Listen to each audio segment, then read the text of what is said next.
किसान भाइयों, कपास की फसल में फ्लावरिंग और फ्रूटिंग स्टेज है और ये टाइम कपास की फसल के लिए गोल्डन टाइम होता है।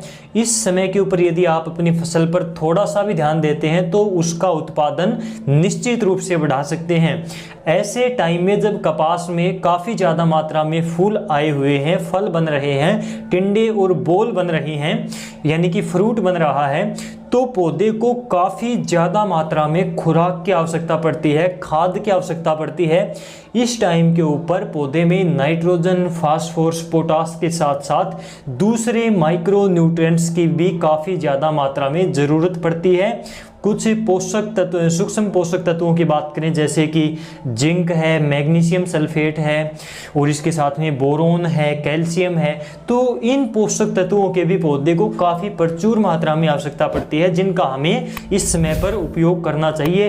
और सबसे अच्छा तरीका होता है इस टाइम के ऊपर पौधे को खाद देने का, खुराक देने का स्प्रे के द्वारा हम NPK का स्प्रे इस समय पर कर सकते हैं। और NPK के साथ में हम जिंक, मैग्नीशियम सल्फेट और बोरोन को मिलाकर स्प्रे कर सकते हैं। लेकिन इससे भी यदि हम सस्ता इसको करना चाहें तो हम अपनी कपास में दलाल घोल का स्प्रे कर सकते हैं। दलाल घोल के बारे में आपने पहले भी काफ़ी बार सुना होगा, लेकिन काफ़ी ज़्यादा कन्फ्यूजन रहता है कि दलाल घोल में कौन कौन सी खाद, यानी कि यूरिया, DAP और जिंक, ये 3 प्रकार की खाद दलाल घोल में मिलाकर स्प्रे की जाती है। इनकी मात्रा कितनी रखें? क्या DAP के साथ में हम जिंक मिला सकते हैं? क्या DAP के साथ में जिंक मिलाने से इसका घोल फट जाता है?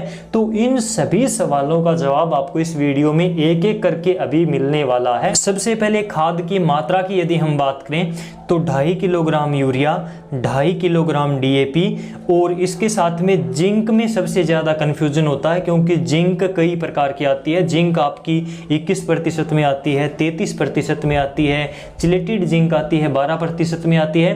तो एक सवाल यहाँ पर सबसे ज़्यादा यही आता है कि कौन सी जिंक लें, सबसे ज़्यादा बेहतर कौन सी रहेगी? तो सबसे ज़्यादा अच्छा रहेगा कि आप जिंक चिलेटेड जो आती है 12% में वो लें। इसके पीछे कारण ये है कि चिलेटेड जिंक जो होती है ये DAP के साथ में, फास्फोरस के साथ में कोई रिएक्शन नहीं करती, तो आप आसानी से इसको मिलाकर स्प्रे कर सकते हैं, अच्छा रिजल्ट आपको मिलेगा। इसके अलावा 21% और 33% वाली जिंक DAP के साथ मिलाने से रिएक्शन कर सकती है, आपका घोल फट सकता है। और 12% वाली चिलेटेड जिंक, जो कि मैंने आपको बताया कि ये सबसे ज़्यादा अच्छी रहती है, ये आप मात्र 100 ग्राम प्रति 100 लीटर पानी की मात्रा के साथ ले सकते हैं। इन तीनों खाद को मिलाकर, यानी कि यूरिया, DAP और जिंक, तीनों में से एक प्रकार की जिंक को आपको लेना है। इनको 100 लीटर पानी की मात्रा के साथ में 1 एकड़ में आपको स्प्रे करना होता है। और इनको घोल बनाते समय आप जो बर्तन लेते हैं वो बर्तन या तो मिट्टी का हो या फिर प्लास्टिक का हो, किसी भी धातु का, जैसे कि सिल्वर का, लोहे का, इस प्रकार का धातु का बर्तन वो नहीं होना चाहिए।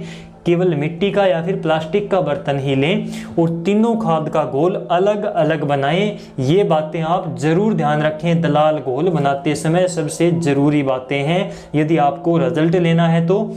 इसलिए आपको अलग अलग इनका घोल बनाना चाहिए। DAP को आपको 24 घंटे पहले भिगोकर रखना होता है, नहीं तो बाद में DAP जल्दी से पिघलती नहीं है। तो 24 घंटे पहले DAP को भिगोकर रख दें, उसके बाद में आप इसको स्प्रे कर सकते हैं। स्प्रे करते समय आप अलग अलग घोल को टंकी के अंदर डालें, पंप के अंदर डालें और उसको मिलाकर तुरंत ही स्प्रे कर दें। मिलाने के बाद में घोल को ज़्यादा देर तक ना रखें। यदि 21% वाली या फिर 33% वाली जिंक है तो आपका घोल फट सकता है। ज़्यादा देर तक आप रखते हैं तो ज़रूर फट जाएगा।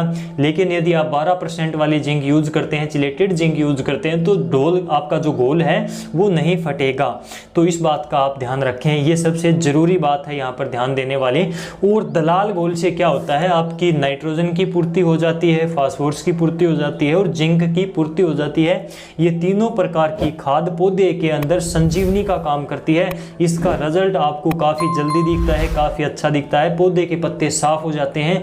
खास तौर से यदि आपकी फसल में कीटों का अटैक है तो पहले कीटनाशक का स्प्रे करें, उसके बाद में आपकी फसल के पत्ते जो डैमेज हो जाते हैं, पीलापन आ जाता है, मुरड़िया टाइप हो जाते हैं पत्ते, तो उसके बाद में आप दलाल घोल यदि करते हैं तो कपास का मुरड़िया भी इससे काफ़ी हद तक खुल जाता है, क्योंकि पौधे को पूरी खुराक मिलती है और पौधे के पत्ते, कपास के पत्ते इससे काफ़ी ज़्यादा साफ हो जाते हैं, चमकदार हो जाते हैं, पौधे में एक जान आ जाती है और इससे टिंडे का साइज भी बढ़ता है, क्वालिटी भी बढ़ती है।